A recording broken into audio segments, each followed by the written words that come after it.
Good morning and welcome to Light on the Mountains. That music is so darn gorgeous. Oh my gosh. I mean, I don't have to say a word. I feel healed. But you just say words because you're standing up there, and otherwise people think it's odd that you're not saying it. They'll think there's something wrong with the sound. I want to welcome everybody who's here this morning and also send much love out to everyone who is listening from afar. I'm Marcia Mode-Stavros, and I'm a prayer practitioner here. And I invite you to go even further than you already went because of the music, into that special place where you know your oneness with great certainty. I know there's an incredible life force, Father, Mother, Spirit, God, the isness, the allness, the order behind the cosmos. I know this to be all renewing, all sustaining, all providing. And this morning I give great thanks for knowing of our oneness. I give great thanks for Reverend John, or the other reverends, for RL, for the beautiful music and musicians, and for the countless volunteers which make this place our spiritual home. I give thanks, I bless this day, and together we say, and so it is. Well, I just finished my busy season, and so as I sat down to think about what to talk about, I thought, I wonder what I talked about last year when I had the same feeling of like, I haven't been here for a while. And doggone it, I pulled up what I wrote in August of last year, and I thought, I need a refresher course on these words. So I'm going to reread what I wrote a year ago because I clearly did not learn the lesson.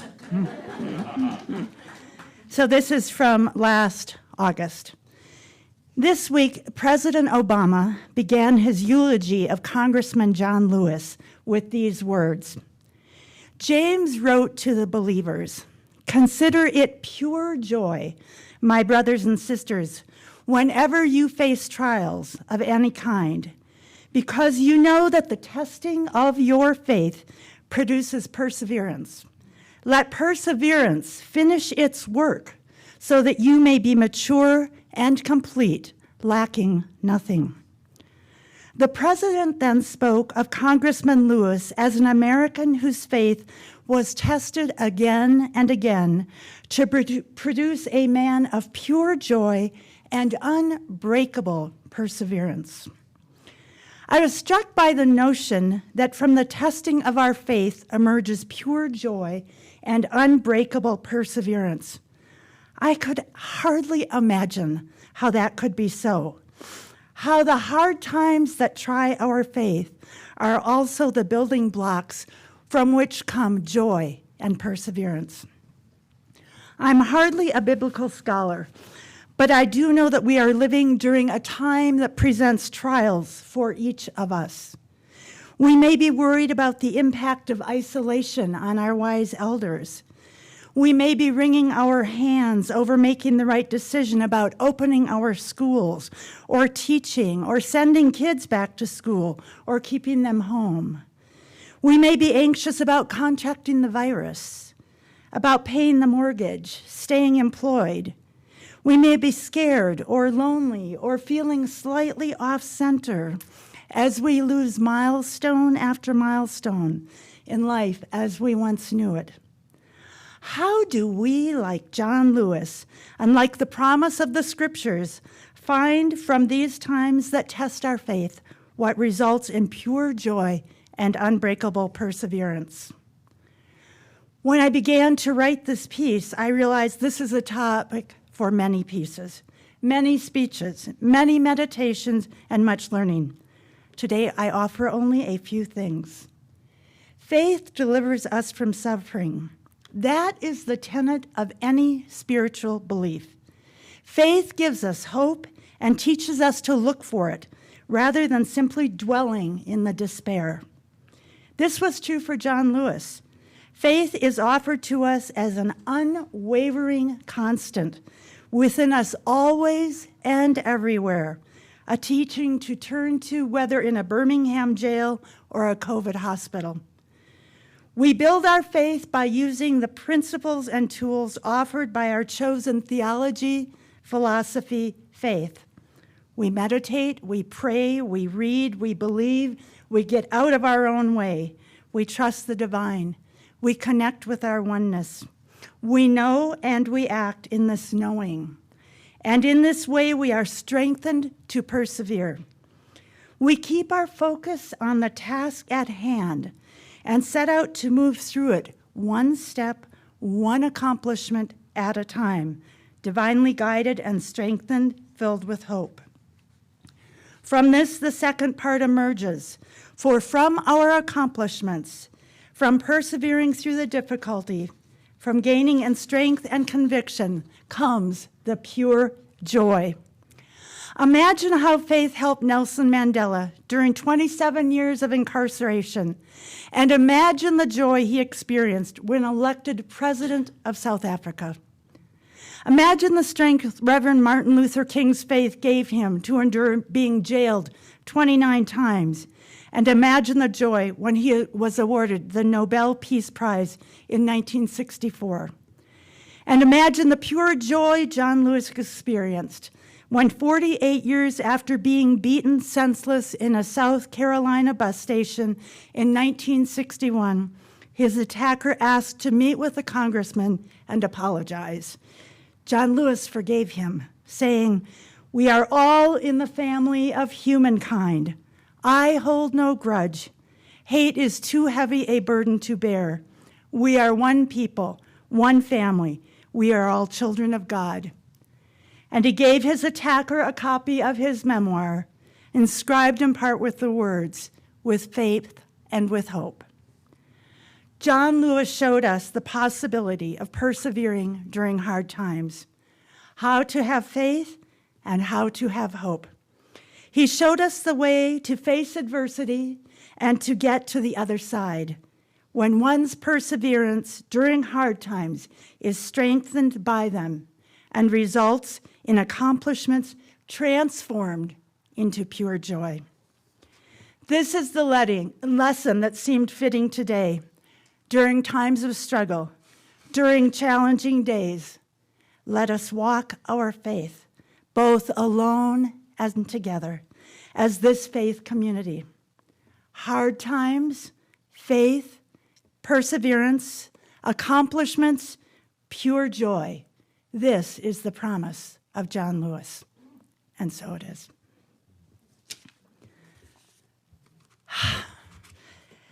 I don't know, that one rips me up.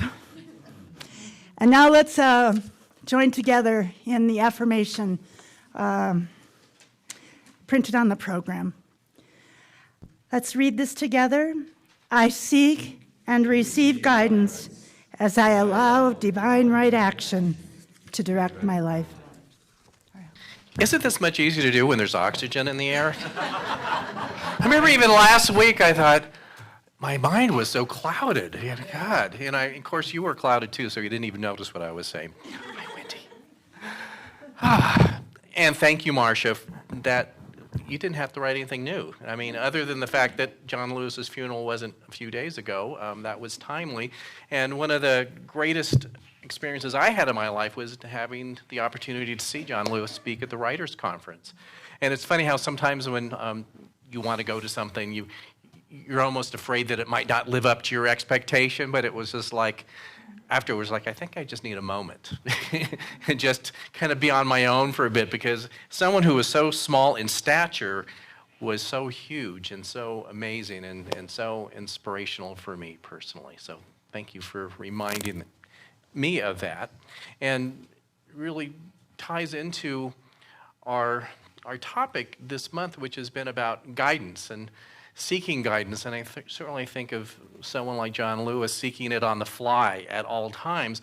And I think we have this fantasy that, boy, if I could just get off this roller coaster for a few days, I could feel some guidance happening. And it is, yeah, occasionally we can go to things like retreats and all that, but it's more on the fly. In fact, I want to read something I read at the beginning of August, which we all kind of rolled our eyes and snickered a bit, by someone who, I guess their summer is just this, endless time to just contemplate.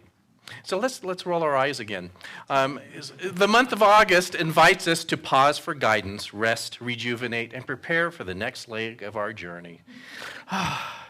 We welcome joy, innovation, authenticity, vulnerability, and the opportunity to involve our thinking. So I'm just imagining this person making a picnic by the lake or something, and there'll be something to do in September, maybe. And and of course, we live in this crazy town, even with COVID, there's just so many things happening. And just try to go to the market in your car, and you will, it's like a video game on the streets. But it's good to look at that, to know that that might be our goal, to have some moments. And again, there's nothing more precious than to take some retreat time and get off the merry-go-round or something that you separate from your day-to-day life. But the proof of guidance as well as our spiritual path is, how do we do it, I guess you could say, on the fly? How do we do it in action? It's very rare that you can just say, let's just take several days to figure out a certain question. Usually it's pressing. Things are happening. I mean, look at the news of the last couple of years. If we could only get off the merry-go-round for several days and think, gee, what would be the right thing to do? The moment had passed. So that is the interesting thing about growing in consciousness and having a spiritual practice, is that spiritual practice in meditation is wonderful, but to make our life a spiritual practice, that we feel that connection, that we can be open to the guidance to make those difficult decisions. I had a really great conversation about guidance with a colleague of mine this week, and looking at their circumstances in Northern California in this last, few years even. It seems like fires are always lapping at their door. And if not, even smoke worse than we have been, and all of that. And of course, throw in COVID just for fun, as they were beating around fires for the last few years, just to make things more interesting. And then her personally having the experience of cancer these last several months, and was very just excited to tell me that not only had they finished their chemo, but were officially categorized as in remission, and how just a great feeling that was. But yet, they couldn't get off that merry-go-round and just hang out and try to make decisions in weeks of silence. It's just, you have to make decisions. And we talked about the challenge and yet the opportunity to tune ourselves in to make decisions through guidance in real time. And what that really takes. And it really takes kind of putting off some of the layers that we take on ourselves that is not true. Because I don't know about you, it's really easy to make myself believe something that isn't true. And so we got into this really fun analogy of guidance and escalators. And there are good ways to do escalators, and there's ways that aren't so good to do escalators. So let me tell you about a way that I would never recommend to do an escalator, which I did. About 3 or 4 years ago, went to our Center of Spiritual Living yearly conference, and I can't remember what it was at that time. It seems like a million years ago. And conferences are great. There's so many really good tools and workshops that support our ministries and all sorts of wonderful things and spiritual practice together. But one of the great things for me is that, living out in the outback here, it's great to see some friends and colleagues in person and actually have coffee with them and share a meal. And one morning, I met like 3 or 4 of my friends for coffee in the lobby. And this was one of those amazing lobbies that was like 3 floors and all these things happening. So we had coffee, and it's time for me to go on to the next thing. And I get on the escalator going down, and just as I'm starting to go down, I realize I left something at the Starbucks or whatever it was. And you know how you make sometimes really good decisions on the fly, and other times you don't? It seemed like the most obvious thing was to run back up the escalator. And I really think I've never made that decision before in my life. I've never thought that would be a good decision in my life. Has any of you thought, gee, I should run up the escalator? Has anyone ever had that thought? Up until that point, Wendy, okay.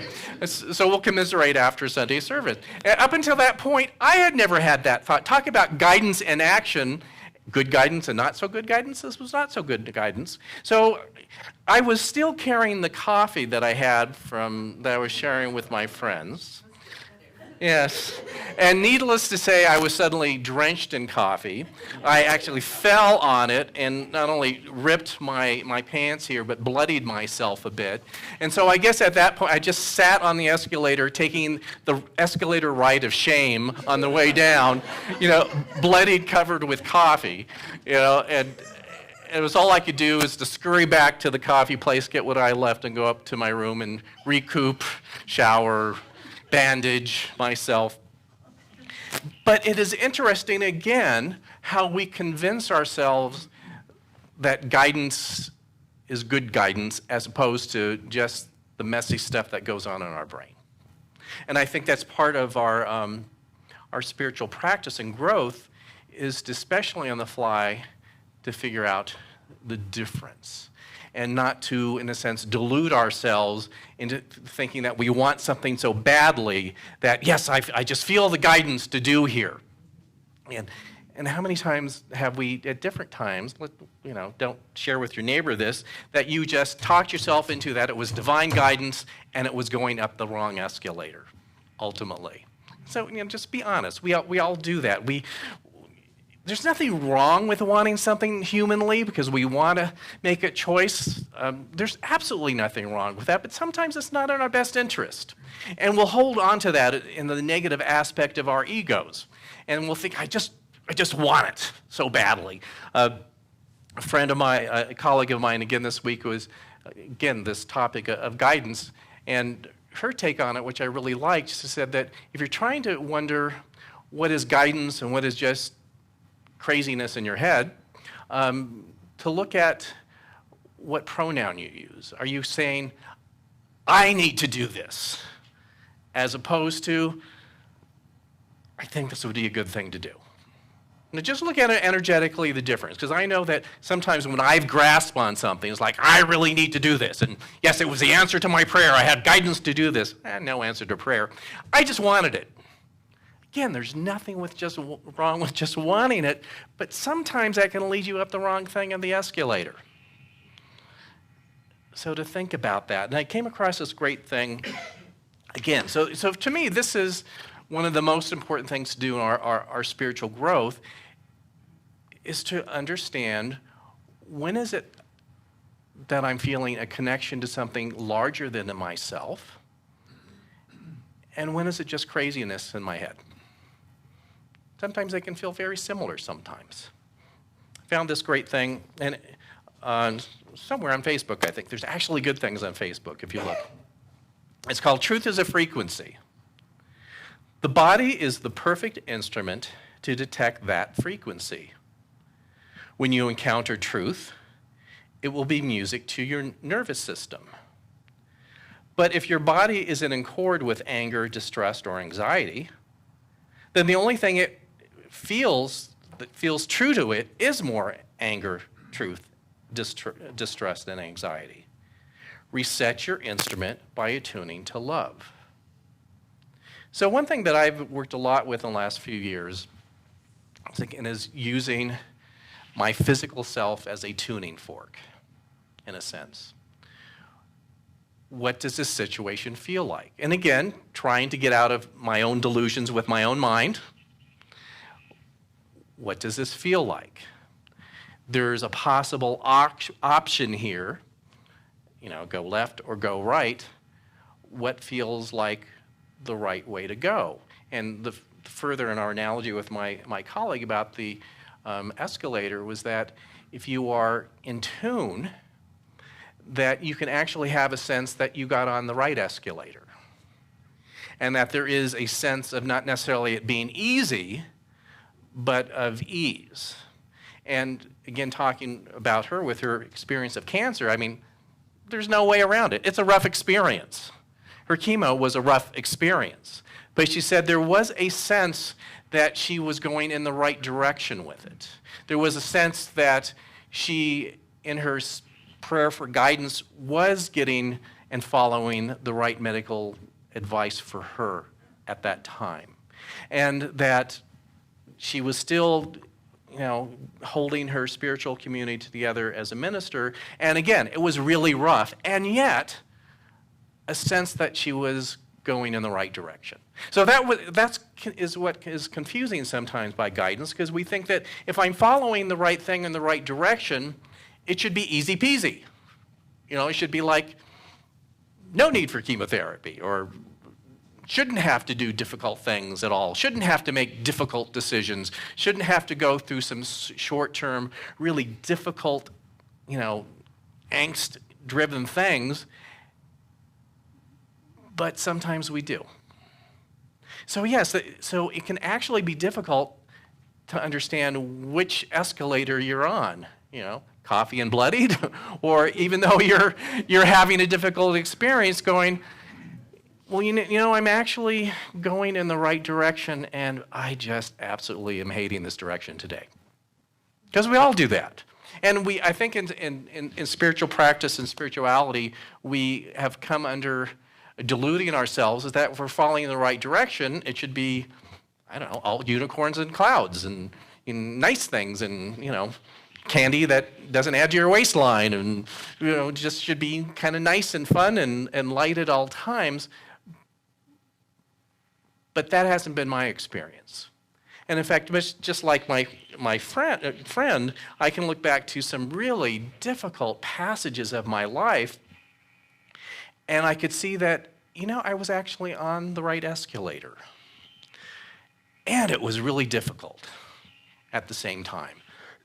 And it was so difficult to even trust that I might be on the right escalator at that time. But in review, do a little review in your own head right now. As I look back, even though there were moments I thought this is never going to work out, they did. And some certain things that I thought aren't just going to show up in time, they did. Moments I thought I would never get to a point where I felt the healing and relief, and I did.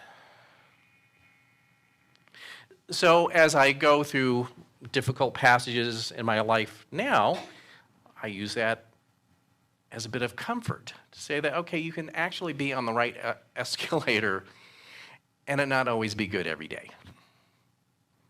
And I know that in a lot of times in our spiritual practice, and we say change your thinking, change your life, that somehow we can magically control every moment and never have a distressful thought or experience, and it just doesn't work that way. It just seems to be the rules of coming to be human. So we have to know what is the right direction to go, more often than not. So part of this just thinking to yourself is fine-tuning your energy system and to let go that things that have somehow jumped on, let's just say. Not that we didn't have anything to do with it, but there's some things that we have taken on that cloud our vision and our guidance. And we all do as human beings. We all have this multiple things of positive beliefs and ideas, and we have some things that aren't so positive that somehow jumped on for the ride that we can now consciously fine-tune. So this week, I don't know who read.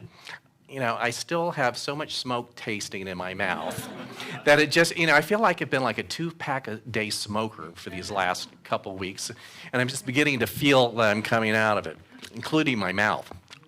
Anyway, so I wrote about salad dressings this week in my blog. Did anybody read about my salad dressings? If you like to cook, you probably really related to this. So we're going to talk about salad dressings and how that actually relates to dropping off these things that you don't need to carry. And if you don't cook, you're probably looking at me like, is he running out of topics? Now it's salad dressing? So anyways, I like to make salad dressing. And one of my favorite versions is I have different ways of making a balsamic-based salad dressing. And I really love it. And when I make it, it's rare that it's more than 10 ingredients. you can do different herbs and things, put a little honey to cut the acid a little bit. And a few years ago, as I was going down the supermarket aisle, down the salad dressing section, Kraft put out a balsamic vinegar dressing, and I was very excited.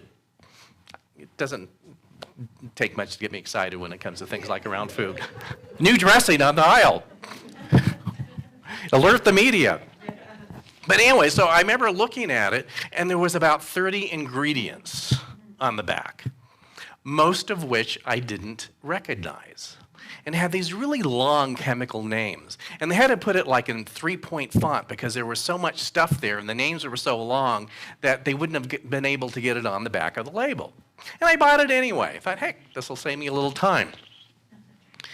But there was something odd about this dressing, as there are with a lot of things that are packaged.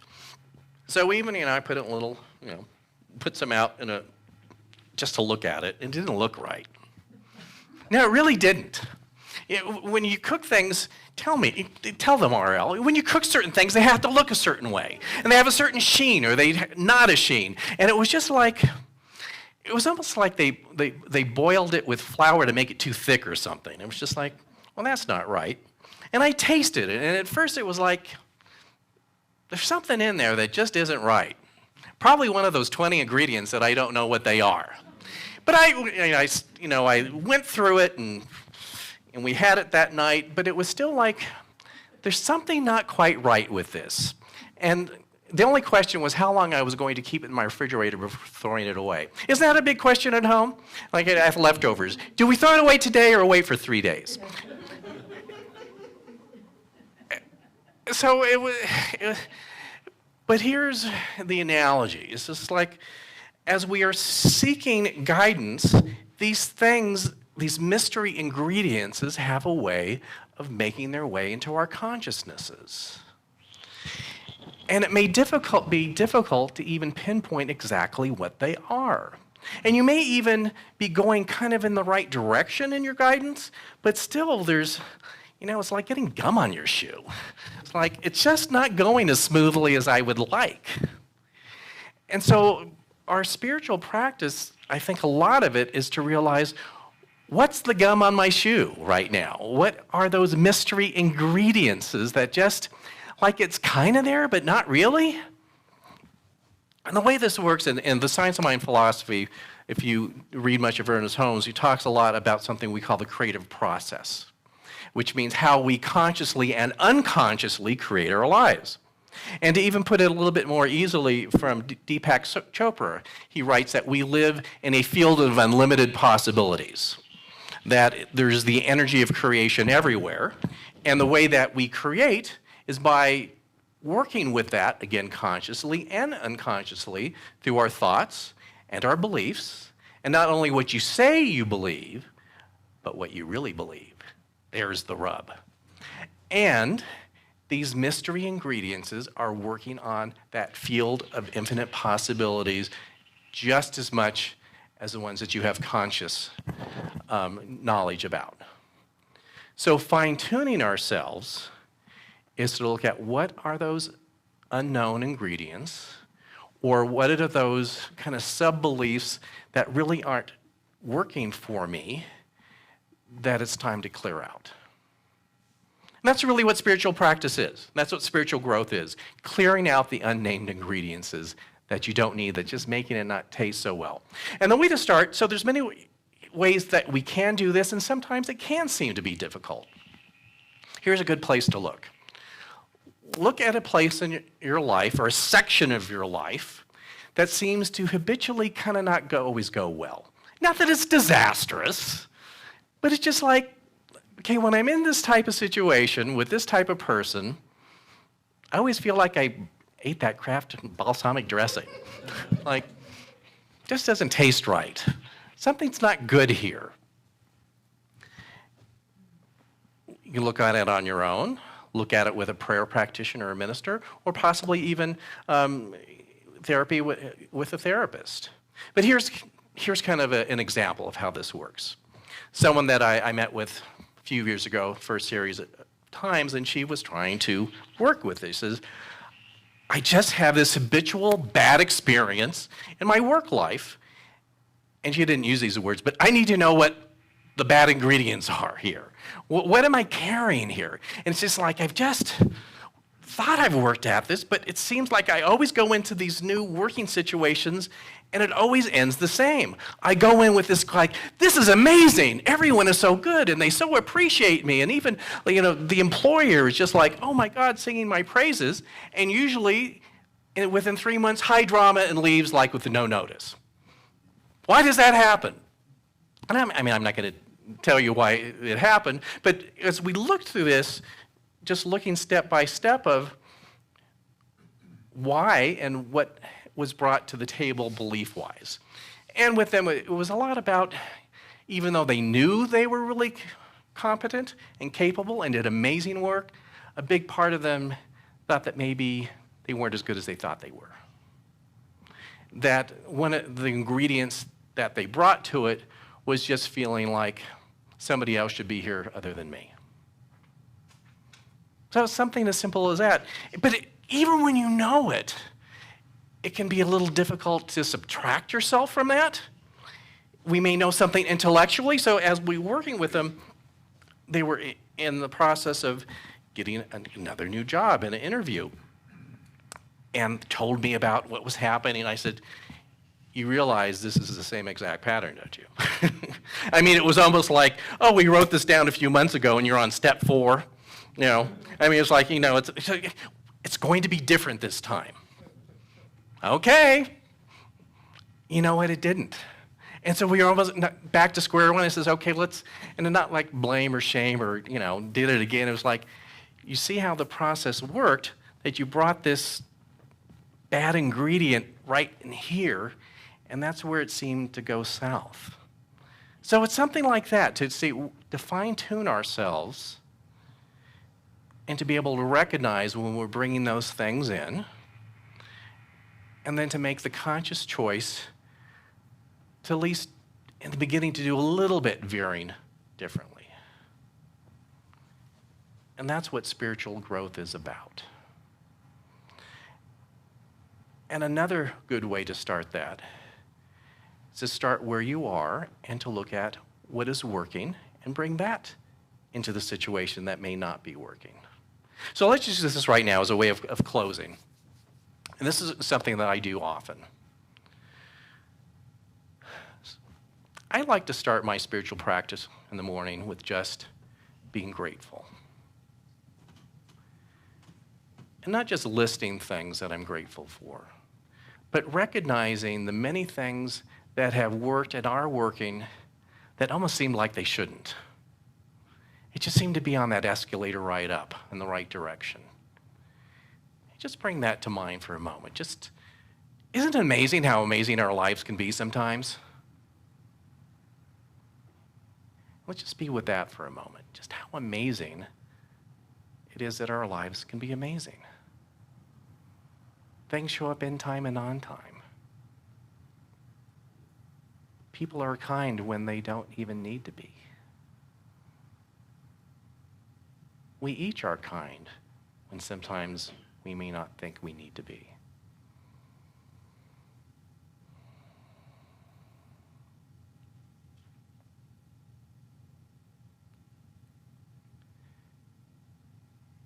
And if you have an area of your life that doesn't seem to work as well, not that it's a disaster, bring that sense of gratitude to that. That if this other thing is working, so can this thing that is troubling you.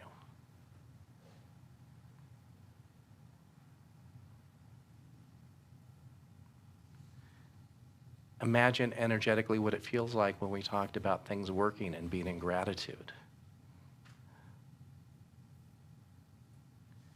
Bring yourself to the situation that may not work as well. And now bring that same energetic feeling to the situation that needs assistance. Don't let your energy sink. Just keep it right up there in the same areas that you know that just work perfectly.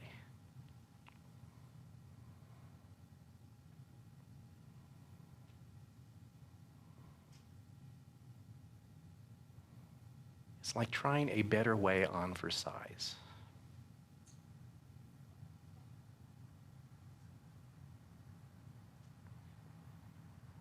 And so now when you find yourself in that or any other difficult situation,